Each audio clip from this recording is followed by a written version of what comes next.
வணக்கம் நண்பர்களே, கொங்கு ஸ்பெஷல் தக்காளி சாதம் அதை பற்றி தாங்க நான் இந்த வீடியோவில் சொல்கிறேங்க. இந்த தக்காளி சாதம் வந்து எங்கள் வீட்டிலலாம் ரொம்ப ஸ்பெஷலுங்க. எல்லாருக்குமே ரொம்ப பிடிக்குங்க.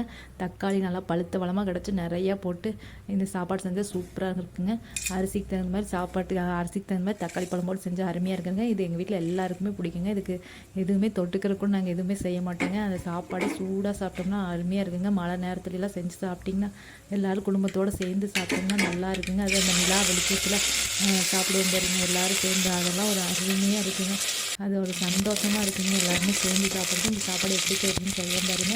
ஒரு குக்கர் எடுத்து வச்சுக்கோங்க. அதில் பார்த்திங்கன்னா தேங்காய் எண்ணெய் ஊற்றி செஞ்சாலும் நல்லா இருக்குங்க. சாப்பாடு கடலெண்ணெய் ஊற்றி செஞ்சாலும் நல்லா இருக்குங்க. கடுகு, உளுத்தம் பருப்பு, சின்ன வெங்காயம் நிறைய போட்டுக்கோணுங்க. வரமிளகாய் 4-5 கிள்ளி காரத்துக்கு தகுந்த மாதிரி போட்டுக்கலாங்க. கருவேப்பந்தலை, மல்லியெல்லாம் பார்த்திங்கன்னா மல்லித்தூள் 2 ஸ்பூன், சாம்பார் தூள் 1 ஸ்பூன், மிளகாய்த்தூள் காரத்துக்கு தகுந்த மாதிரி உங்களுக்கு எப்படி காரம் ஒவ்வொருத்தருக்கு குழந்தைங்களுக்கு காரம் கம்மியாக வேணும், ஒவ்வொரு வீட்டில் அதுக்கு தகுந்த மாதிரி சேர்த்துக்கலாங்க. இதே காரத்தில் தான் செய்வாங்க இல்லைங்க. ஒவ்வொருத்தருக்கு எப்படி வேணுமோ அந்தளவுக்கு போட்டு செஞ்சால் டேஸ்ட் நல்லா இருக்குங்க. இந்த மாதிரி தாளிச்சு விட்டுட்டு அரிசி பார்த்திங்கன்னா நான் 2 டம்ளர் போட்டுருக்கேங்க. இது 4 பேருக்கு செய்கிறதுன்னு இது எப்படி எங்கள் வீட்டிலே கொஞ்சம் மிச்சம் தான் ஆகுங்க. நான் எப்போவுமே அளவாக செய்ய மாட்டேங்க. கொஞ்சம் மிச்சமானாலும் பரவாயில்லைன்னு கொஞ்சம் சேர்த்து தான் செய்வேனுங்க.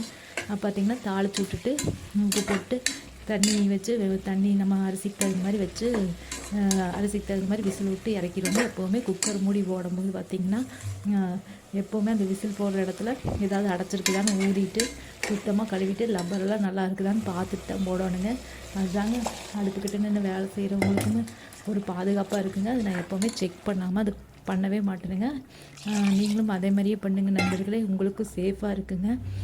குக்கர் லப்பர் பார்த்திங்கன்னா அந்த கேஸ்கெட் எப்போவுமே நான் தண்ணியில் தான் போட்டு வைப்பேங்க. தண்ணியில் போட்டு வைக்கும்போது அந்த கேஸ்கெட் பார்த்திங்கன்னா நீடித்து ரொம்ப நாள் உழைக்குங்க. அதனால் நான் எப்போவுமே அது பாதுகாப்பாக சுத்தமாக கழுவி எப்போ செஞ்சாலும் சாப்பாடு வச்சாலும் சரி, பருப்பு வச்சாலும் சரி, சாப்பாடு அதிகமாக எங்கள் வீட்டில் வைக்க மாட்டோம். பார்த்திங்கன்னா சாப்பாடு எப்போவுமே வடி சாப்பாடு தானுங்க. இந்த தக்காளி சாப்பாடு, பச்சைப்பயிறு, கொள்ளு பருப்பு இதெல்லாம் தான் வேக வைக்கிறதுக்கு தான் நான் குக்கர் யூஸ் பண்ணுவேங்க. வடித்து சாப்பாடு சாப்பிட்றது உடம்புக்கு நல்லதுங்க. கெட்ட கொழுப்பெல்லாம் இருக்காதுங்க, கொலஸ்ட்ரால் இருக்காது. அப்புறம் பார்த்திங்கன்னா டயபெட்டிஸ்க்கு, நீரிழிவு நோயாளிகளுக்கெல்லாம் ரொம்பவே நல்லதுங்க. அதனால் எங்கள் வீட்டில் எப்போவுமே நம்ம சாப்பாடு வடித்து செய்கிறது எனக்கு ரொம்ப பிடிக்குங்க.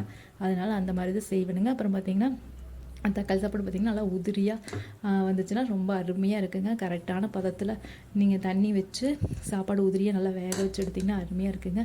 இந்த சாப்பாடு இன்னும் ரொம்ப